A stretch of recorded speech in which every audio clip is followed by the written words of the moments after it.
दोस्तों नमस्कार। आप देख रहे हैं उत्तर प्रदेश में तेज़ी से प्रचारित एवं प्रसारित होने वाले वेब न्यूज़ चैनल त्वरित आवाज़ को। आज हम कैंप कार्यालय जनपद शाहजहांपुर और जनपद पीलीभीत के भारतीय जनता पार्टी द्वारा घोषित प्रत्याशी डॉक्टर सुधीर गुप्ता के कैंप कार्यालय पर यहाँ मौजूद हैं हमारे साथ विपिन मिश्रा जी, जो कि अखिल भारतीय प्रधान संगठन के राष्ट्रीय उपाध्यक्ष हैं। और भैया आपका क्या नाम है? कमल शुक्ला, विधानसभा संयोजक IT विभाग से। जी, आपका भैया? कासिफ। आसिफ जी। कासिफ कासिफ है। यहाँ कुछ मुस्लिम लोग भी हैं। लोग कहते हैं भाजपा को मुस्लिमों का समर्थन नहीं मिल रहा है, लेकिन यहाँ मुस्लिम कासिम भी है। भैया आपका क्या नाम है? राजकुमार जी। भैया आपका? गौरव सिंह। सभी जातियों सभी समूहों के लोग इकट्ठा हैं। प्रधान जी, आप प्रधान भी रहे हैं ग्राम पंचायत सतवा बुजुर्ग से, तो इनका नाम है विपिन मिश्रा जी। विपिन मिश्रा जी, आप किसान यूनियन से जुड़े हुए, वो प्रधान संघ से जुड़े हुए हैं, फिर यहाँ पर आप क्या कर रहे हैं? देखिए, प्रधानों के हित के लिए जी हमारी भारतीय जनता पार्टी की सरकार ने जो योजनाएं चलाई, जी अभी 15 दिसंबर को लखनऊ में ग्राम उत्कर्ष कार्यक्रम हुआ था, जी, जिसमें मुख्यमंत्री जी ने हमारे प्रधानों का मानदेय 3500 से बढ़ाकर 5000 किया। हमारी वित्तीय स्वीकृत का अधिकार जो पहले हमें 2.5 लाख तक का था, उसको 5 लाख किया गया। हमारे किसी पंचायत प्रतिनिधि की मौत पर 10 लाख तक के बीमे की व्यवस्था की गई। डोंगल जो है नरेगा में वीडियो का लगता था, अब प्रधानों का लगेगा। और बहुत से ऐसे कार्य जो 15 दिसंबर के उस कार्यक्रम में प्रधानों के हित में किए गए, उसी को देखते हुए अखिल भारतीय प्रधान संगठन ने ये फैसला किया कि हम भारतीय जनता पार्टी के जो प्रत्याशी हैं उनके साथ रहेंगे। अभी शाहजहांपुर में सभी पदाधिकारियों की एक बैठक हुई थी, जिसमें जिले से लेकर ब्लॉक तक की टीम थी, और पूरी तन्मयता के साथ मेरा एक ब्लॉक अध्यक्ष, एक जिला अध्यक्ष, दोनों जिलों के, शाहजहांपुर के मानवेंद्र सिंह, पीलीभीत के नरेश पाल सिंह, लगातार दिन रात एक करके हम, एक तो डॉक्टर सुधीर गुप्ता पंचायत के प्रतिनिधि रहे जी। मेरी शुरू से ये मांग रही कि हमारा दर्द वही समझेगा जो हमारे बीच का होगा, क्योंकि डॉक्टर सुधीर गुप्ता तो आपके बीच के हैं, आपके नगर के हैं और जनपद शाहजहांपुर के ही निवासी हैं।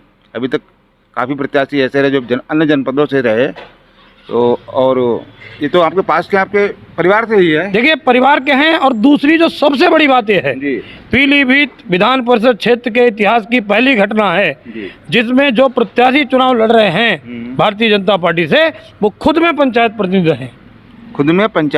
रहे। तो आपके संगठन ने भाजपा में क्या खूबियां देखी जो आपको आपकी क्या नाम, ये प्रधान संघ, राष्ट्रीय प्रधान संघ को भाजपा को समर्थन देना पड़ रहा है? देखिए, हमारा ये नारा है कि जो पंचायत की बात करेगा वही देश पर राज करेगा। और यहाँ हमारे साथ एक डबल चीज़ जुड़ी।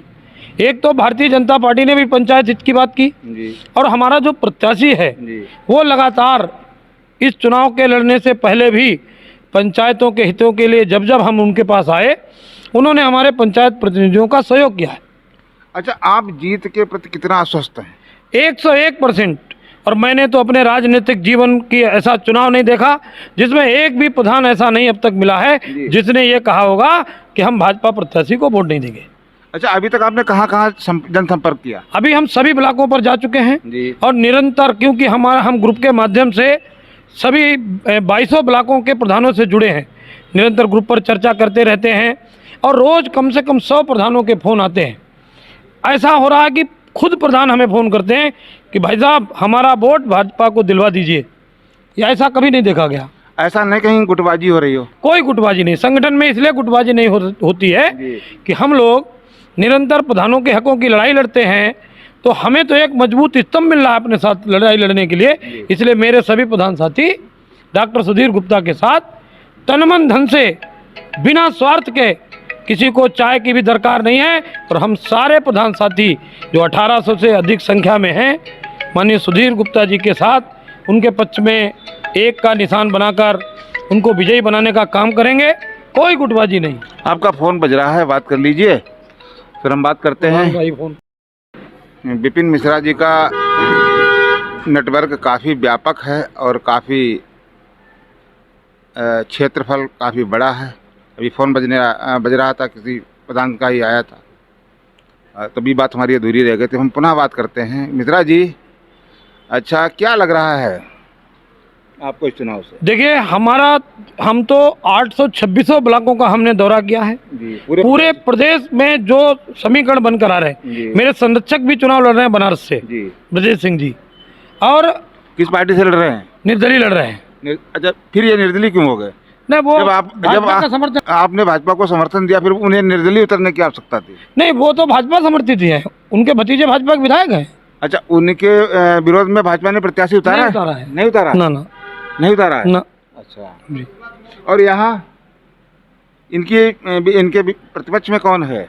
देखिए, इनके प्रतिपक्ष में समाजवादी पार्टी के जो प्रत्याशी हैं, उनकी यही स्थिति है कि पूरे 6 साल में एक भी प्रधान की आवाज़ कभी नहीं उठाई, और उत्तर प्रदेश विधान परिषद की दीवारें इस विधान परिषद क्षेत्र के विधायक की आवाज़ सुनने को तरस गई कि पीलीभीत शाहजहांपुर के विधान परिषद के जो सदस्य हैं, उनकी आवाज़ जनानी है मर्दानी। क्या नाम है उनका? उनका नाम अमित यादव रिंकू है। अच्छा, कभी आपसे मुलाकात हुई? नहीं, हमारी मुलाकात का मतलब, जब उन्होंने किसी प्रधान का दर्द नहीं समझा तो वो संगठन का दर्द क्या समझेंगे? नहीं तो आप प्रधानों के हिमायती हैं। इन्हें तो प्रधानों के अलावा नगर पंचायत, नगर पालिका परिषद, नगर निगम के जो सभासद हैं, अध्यक्ष हैं, चेयरमैन हैं, क्षेत्र पंचायत सदस्य हैं, उनके भी तो मतों का इन्हें आवश्यकता है। देखिए, सभी चेयरमैन हमारे हैं जी, सभी ब्लॉक प्रमुख हमारे हैं जी, दोनों जिला पंचायत अध्यक्ष हमारे हैं जी। तो हम कहीं किसी भी क्षेत्र में कमज़ोर नहीं हैं। आप कमज़ोर नहीं लग रहे हैं? कहीं कमज़ोर है ही नहीं कोई मैदान में। पिछली बार जब चुनाव हुआ था तो जो भारतीय जनता पार्टी के प्रत्याशी JPS राठौर थे, जी। जो विरोध में लड़े थे, उनको जितना वोट मिला था, इनको उतना भी वोट मिलने वाला नहीं है। जमानत नहीं बचेगी। रिंकू यादव की जमानत नहीं बचेगी। दावा है मेरा। भाजपा के पक्ष में एक तरफा वोटिंग होगी। एक तरफा, बिल्कुल एक तरफा। आप कितना सहमत हैं एक तरफा? हम 101% सहमत हैं, क्योंकि हम तो जमीन पर देख रहे हैं। आप जमीन से देख रहे हैं, जमीन से जुड़े हुए हैं, इसलिए आपको दिख रहा है। लेकिन कुछ लोग विरोध में भी हैं। हमें तो विरोध, देखिए, विरोध हम तो इसलिए नहीं मानते कि सबसे ज़्यादा वोट फ़ोन हमारे पास उन्हीं लोगों के आते हैं जिन पर लोग कहते हैं ये समाजवादी पार्टी हो सकते हैं। समाजवादी पार्टी के हो सकते हैं। अभी आपका फोन बज रहा था, किसी प्रधान का ही ये था? अजीत सिंह कंधार के प्रधान जी थे, उनका फोन था। अच्छा अच्छा, क्या कह रहे थे? बस यही कह रहे थे कि भाई साहब बात कर रहे हैं सब जगह, हमारी टीमें घूम रही हैं हर जगह। आपकी टीमें लगी हुई हैं और आप डॉक्टर सुधीर गुप्ता जो भारतीय जनता पार्टी के प्रत्याशी हैं, उनकी जीत के प्रति पूरी तरीके से अस्वस्थ हैं। हमने तो MLC मान लिया है। MLC मान लिया है? मान लिया। अच्छा, MLC चलो मान लिया आपने, और तो इनके कार्य की प्रमुखताएं क्या होंगी? देखिए, क्या अपेक्षा रखते हैं आप? देखिए, ये इनकी सोच, जिसको देखते हुए हम इनके समर्थन में हैं। इनकी सोच ये है कि गांव का विकास कैसे हो, और पंचायत प्रतिनिधियों का जो हकों पर डांके पड़ते हैं वो न पड़े। ये जो सोच इनकी है, यही कारण है कि हमारे प्रधान साथी इनके साथ हैं। डाके कैसे पड़ते हैं? डाके ऐसे पड़ते हैं, कमीशन खोरी होती है ब्लॉकों में। कल का एक प्रकरण था, तुरंत इन्होंने उस पर एक्शन लिया। क्या था? एक था, वीडियो डोंगर नहीं लगा रहा था अपना, हाँ। और इन्होंने तुरंत फोन किया और तुरंत डोंगर लग गए। ना, क्यों नहीं लगा रहा था? अब वो भ्रष्टाचार के कारण नहीं लगा रहा था। भ्रष्टाचार के कारण। आप सत्ता में हैं और भ्रष्टाचार हो रहा है आपकी नज़रों में? नहीं, हमारी नज़रों में जैसे आता है तुरंत अटैक करते हैं। जैसे अभी आपने गौशाला की बात की जी। क्या समस्या थी वो? अब देखिए, गौशाला की समस्या ये थी कि सब जमीनों पर कब्जे हैं, अवैध कब्जे। अवैध कब्जा। हाँ। तो उस पर अभी हमने तो यहाँ इस जिले में 2 घटनाएं ऐसी हुई, क्योंकि मैं विश्व हिंदू परिषद गौरक्षा विभाग का शाहजहांपुर पीलीभीत का विभाग अध्यक्ष भी हूँ। अच्छा, गौरक्षा दल से भी जुड़े हैं? विभाग अध्यक्ष हैं विश्व हिंदू परिषद गौरक्षा, विश्व हिंदू परिषद गौरक्षा दल से जी, गौरक्षा विभाग। अच्छा अच्छा, गौरक्षा विभाग से। तो गाँवों के संरक्षण में भी आप लगे होंगे? में हम खुद गौशाला चलाते हैं, गौशाला चलाते हैं। और ये आवारा आजकल इनको, मतलब अभी विधानसभा के चुनाव में हम खुद ट्रालियों पर बैठकर, ट्रकों पर बैठकर, हमने बहुत से गांव, चाहे सिंगापुर हो, इधर नाहिल हो, गाय गौशालाओं में संरक्षित कराई हैं। और रोज 2-3 अंत्येष्टियाँ करानी पड़ती हैं, कहीं कहीं नंदी मरा, कहीं यही सब काम करते हैं। नहीं, अभी भी रोड पे उनके साथ बड़ा जुल्म और अत्याचार हो रहा है। देखिए, आज की एक घटना है, बरेली में 6 हमारे गौवंश ट्रेन से कटे हैं, और उस पर हमारे प्रदेश अध्यक्ष माननीय सुधीर पांडे जी ने संज्ञान लिया है। और शीघ्र ही, क्योंकि हमारा सौभाग्य है कि इस बार पशुपालन विभाग हमारे मंडल में है। माननीय धर्मपाल सिंह जी मंत्री हैं, उनसे बात हुई है और शीघ्र ही हम बहुत बड़ा काम गौ संरक्षण पर करेंगे। हर गांव में अब गौशाला खुलने जा रही है, कोई भी आवारा गौवंश हमारा नहीं रहेगा। आपको जानकारी होगी क्योंकि आप इसी जनपद से जुड़े हैं, इसी तहसील से जुड़े हैं। ये खुटार में सिमरा बीरान है और करीब 395 एकड़ ज़मीन है वहाँ, और माननीय योगी जी ने उसका उद्घाटन भी किया था, टीन शेड वगैरह डलवाई थी, वहाँ भी अवस्थाएं हैं। देखिए, गौ सदन की समस्या तब तक हल नहीं हो सकती जब तक इस जिले का भ्रष्ट सीबीओ आरवी सिंह इस जिले से नहीं जाएगा। 3.5 साल हो गए, हमने उस पर मुकदमा भी लिखाया है। सीबीओ पर मुकदमा लिखाया। अच्छा। उसमें सलिया गौशाला में गौवंश मरे पड़े थे, एक के ऊपर एक पड़े थे। हमने उस पर पशुक्रूरता अधिनियम का मुकदमा लिखाया रौजा थाने। हमने ईओ कांड पर मुकदमा लिखाया है। उसका रिजल्ट निकला? चार्जशीट लगी है उसमें। चार्जशीट लगी है। अच्छा जी, तो इसकी जिम्मेदार सरकार ही है, हम आप भी हैं? देखिए, अभी एक सरकार दोषी नहीं है। सरकार के यहाँ कान तो यही अधिकारी है, ये रिपोर्ट गलत देते हैं। अभी एक आदेश हुआ था विधानसभा चुनाव से पहले कि रिपोर्ट दीजिए गौवंश कितना सड़क पर है। इस जिले के भ्रष्ट सीबीओ ने रिपोर्ट भेजी, एक भी गौवंश सड़क पर नहीं है।